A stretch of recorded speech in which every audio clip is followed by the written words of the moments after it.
Hello students, welcome back. आज की इस वीडियो में हम 9th क्लास के हिंदी के आकलन कार्यपत्रक संख्या 7 जो कि 16 अक्टूबर के लिए है उसको पढ़ेंगे। आज की वर्कशीट में आपको एक गद्यांश दिया गया है, उसके नीचे 10 प्रश्न दिए गए हैं। प्रश्नों को करना है। हर प्रश्न के सामने 4 विकल्प हैं। जो सही विकल्प हैं उसके सामने वाले गोले को आपको काला करना है। ऐसा आप बहुत पहले से भी वर्कशीट में करते आ रहे हैं।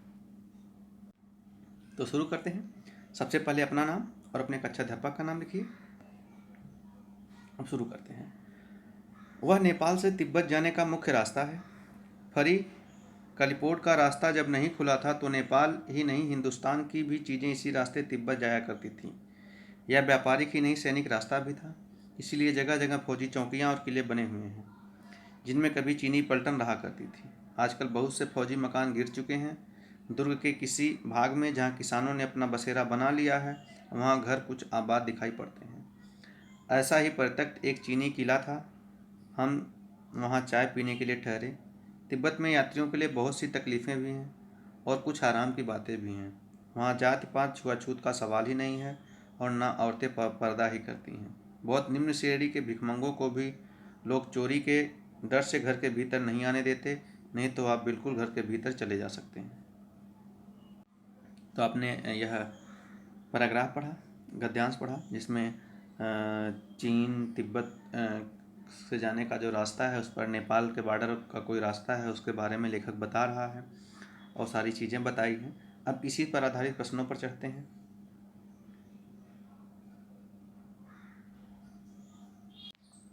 पहला प्रश्न है, निम्न श्रेणी के विकलांगों को तिब्बत में लोग घर में क्यों नहीं आने देते हैं। तो देखिए यहाँ पे लिखा है चोरी के डर से, तो बी उत्तर आपका सही होगा। बी के सामने वाले गोले को काला करेंगे। फौजी चौकियों और किलों में पहले कौन रहा करती थी। चीनी पलटन, सी उत्तर सही होगा, बाकी सब गलत है।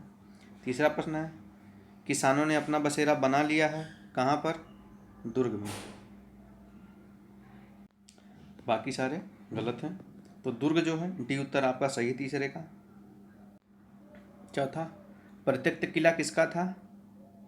चीनियों का था। बाहर शब्द का विलोम क्या होता है। बाहर का होगा भीतर, सी उत्तर सही होगा, बाकी गलत है।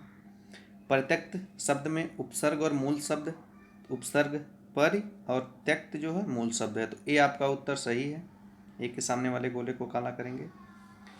सातवां है, व्यापारिक शब्द के मूल शब्द और प्रत्यय होंगे व्यापार और इक, डी व्यापारिक, एक प्रत्यय है और व्यापार, तो इसे आप क्या करेंगे गोला करके काला करेंगे, डी।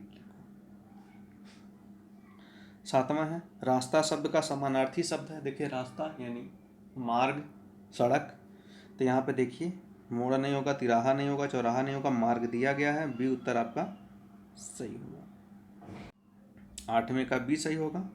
नौवां है, इन शब्दों में से तत्सम शब्द चुनकर लिखिए। आपको क्या लिखना है, तत्सम, तो दुर्ग जो है वो तत्सम शब्द, पलटन आबाद फौजी नहीं। गृह और भवन शब्द का पर्यायवाची, तो भाई जो घर होता है, गृह और भवन यानी इनका समानार्थी इन्हीं के अर्थ, तो घर जो होगा यानी 10वें का ए आपका उत्तर सही।